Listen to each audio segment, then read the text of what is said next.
Medina में एक दिन दोपहर का वक्त था।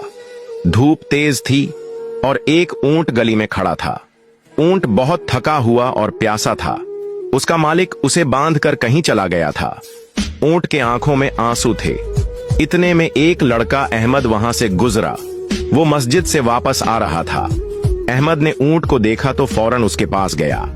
ऊंट ने हल्की आवाज निकाली जैसे वो कुछ कह रहा हो। अहमद ने ऊंट के सर पर हाथ फेरा और कहा, बेचारे ऊंट, तुम्हें पानी चाहिए ना? फिर अहमद ऊंट के मालिक को ढूंढने गया। जब वो मिला तो अहमद ने नरमी से कहा, चचा, ये ऊंट बहुत प्यासा है, उसे खाना और पानी देना चाहिए, ये भी अल्लाह की मखलूक है। ऊंट का मालिक शर्मिंदा हुआ। उसने फौरन पानी और चारा लाकर ऊंट को दिया। ऊंट खुश हो गया और उसकी आंखों में चमक आ गई।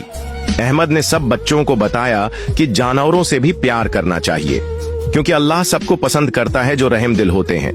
अगर आपको ये कहानी पसंद आई हो तो बुराह करम हमारा चैनल सब्सक्राइब करें और बेल आइकॉन दबाएं ताकि आपको मजीद प्यारी कहानियां मिलती रहें।